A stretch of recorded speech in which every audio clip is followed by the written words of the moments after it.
is Michelle Wen. I'm Monique and we're news reporters from Health News Daily. We're here today to show you a small clip that we did on type 2 diabetes. And we've come to Wesleyan University to interview a couple of students about their experiences and knowledge about type 2 diabetes and give you more background about this disease. Nothing. I think it can go away. Can you lose your limbs? People that eat a lot of sugar. Like unhealthier people, I guess. I guess like people who don't eat as healthy of a diet and like don't exercise. No. No, I have not.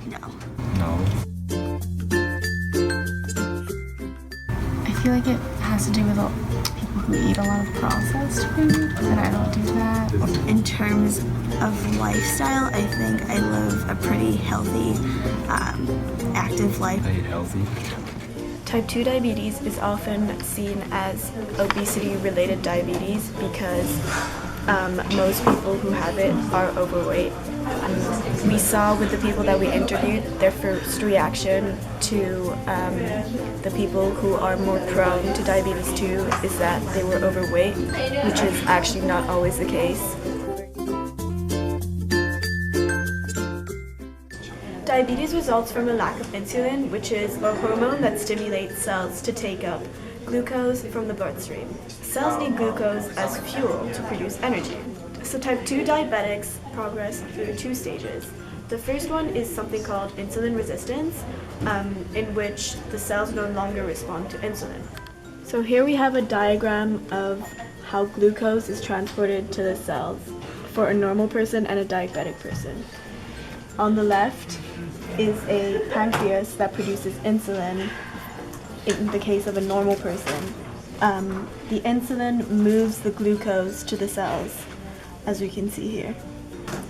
However, for a diabetic, the pancreas produces less insulin.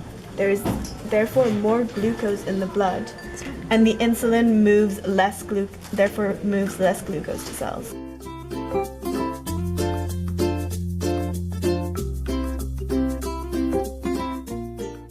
Gum disease and infections. Vision problems such as diabetic retinopathy that can lead to vision loss or blindness. Nerve damage that can cause pain or numbness in hands and feet. Circulatory problems that can eventually lead to amputation. Heart disease, high blood pressure, kidney problems.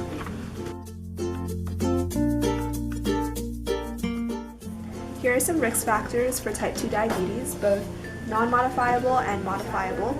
So if you have a history of gestational or pre-diabetes, then you will be more susceptible to developing actual type 2 diabetes.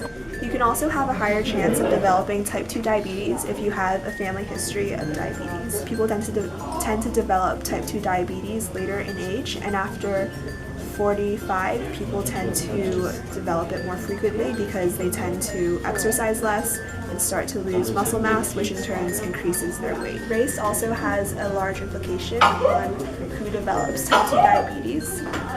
If you are Asian American, Black, Native American, or Hispanic, you have a higher chance of developing type 2 diabetes than white people. If you have a higher fat distribution within your stomach area, then you're highly susceptible to developing type 2 diabetes compared to if you store your fat elsewhere. And because men mainly store their fat on their stomachs, that means men are more likely to develop type 2 diabetes than women are. In terms of modifiable risk factors, if you have higher levels of physical activity, then you will be less susceptible to developing type 2 diabetes because using up glucose as energy makes your body more sensitive to insulin. Also, being overweight is a large risk factor in developing type 2 diabetes because having more fatty tissue makes your body less sensitive to insulin. And also, high cholesterol and high blood pressure. If you have both of these traits, they make you more prone to developing type 2 diabetes. Although genes heavily influence the development of type 2 diabetes, they take a backseat to lifestyle and behavioral factors. You can lower your chances of developing type 2 diabetes by eating a healthy, balanced diet, high in fiber and low in processed foods, and by making behavioral changes like exercising and engaging in cardiovascular exercise.